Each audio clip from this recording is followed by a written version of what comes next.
A left-wing populist, Andres Manuel Lopez Obrador, has been elected the president of Mexico, and he's not been shy about his criticism of President Donald Trump. Can the two leaders work together when it comes to trade, immigration, and the drug war? Carolee McGrath sat down with Gary Lefort, a retired Army lieutenant colonel and professor of international business at American International College, to learn more. I guess, first of all, there's a lot of similarity between the two. They're both populist politicians. They're very nationalistic. They both believe that they have a mandate from their people for economic and political reform. And they're also both very impulsive and outspoken. And interesting enough, both of them feel that there's a need to renegotiate NAFTA. Right. And so the president-elect has been a very outspoken critic of President Trump. President Trump sent a polite tweet out congratulating him. How will they work together, or can they work together? Well, I mean, like I said, they do have a lot of things in common. They both care about their countries. I think it was nice that President Trump extended a congratulations in the exchange. They both said that they have mutual respect for each other and that they want to have a friendly relationship. So I think that's certainly moving in the right direction. All right, so you mentioned NAFTA, so let's start there. So what will this mean for NAFTA? Well, I think what you're going to find is that Mexico is going to continue to stay in the renegotiations that are currently going on. There was some concern that that President-elect Obrador might very well back out, but he's indicated he would not. And there's even some indications as the negotiations unfold that it could very well lead to a trade relation that involves just the United States and Mexico. Okay, and so what does this mean, at least for us, for immigration? Well, I think it means a couple of things. First of all, as far as security goes, border security, I think this really could work in our favor. The president-elect of Mexico really has to address the record-high violence that they have because of the drug cartels. If he can, tackle that, that'll certainly impact our border security. As far as immigration goes, that's a very complicated issue. President-elect Obrador has the problem that he really can't continue to allow Mexicans to migrate to the United States, because that creates the problem. He's not going to have the people that he needs for his, for his own economic reform. And at the same time, I think he has growing concerns over the increased influx of immigrants coming in from Central America. As the U.S. tightens its border, that means suddenly Mexico can find that it has its own immigration problems as far as Central America goes. So that all works in our favor. So certainly, though, with and many people have said this, with Trump's plans for a wall and many of the things that he has said since he's been president and prior to, has inflamed some people. Do you think they'll be able to sit down at the table and try to, work towards a solution? I think so. Matter of fact, next week, July 13th, U.S. Secretary of State Pompeo is going to visit the president-elect and kind of talk these type of issues. So when he does come into office on December 1st, everything will already be moving hopefully in the right direction. And some people have considered, well, he is considered leftist, but some people have even compared him to Hugo Chavez. Is that a fair comparison?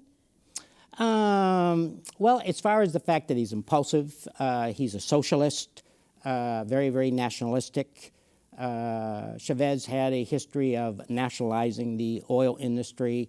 President-elect Obrador has indicated the fact that he's probably not going to work in that direction, that he will honor the current energy contracts that have been awarded, providing there was no corruption involved. It's also interesting to note that the president-elect has sort of taken the position as far as Venezuela goes, that it's kind of on a non-interference basis, which is quite different from the current president, President Nieto, who's taken the position of condemning President Maduro for its undemocratic practices. So I don't think he necessarily will follow in the same footsteps, but he certainly has some characteristics, just like he has characteristics similar to Trump. Now, you've traveled a lot for business and obviously with your military background as well, back and forth to Mexico, so you really understand the country. Like, what are your thoughts, like, as far as the new president taking office and the needs there? Well, I think over the years, the economic situation in Mexico had basically deteriorated until NAFTA came into effect in 1994. Since that time, there's been a lot of economic progress made. But there's also been a lot of political problems as well, as far as political corruption and record high violence as a result of the country's inability to be able to control the drug cartels. And so that complicates the challenge that President-elect Obrador will have going into office. And how do you clean that up as far as the drug cartels? Because they make a lot of money. They have a lot of power, and you mentioned the violence and the homicide rate. How do you tackle that? That's probably his biggest challenge, because there's been record high violence. I think just in this past year, there's been something like 133 politicians killed. I've even read reports that up to 25,000 people across the country have been killed as well. And so he needs resources to be able to do that because of the current economic situation in the country. And so that's why I think he's made the friendly overture to the United States. Geez, let's be mutual, have mutual respect for each other. Let's have a friendly relationship and see where it takes us. And that may even influence his position as far as the building of the wall. If he wants a lot of economic assistance from the United States, for example, in developing economic programs to keep people in Mexico, the Trump administration may in return ask some type, a contribution on the part of his country as far as the wall goes.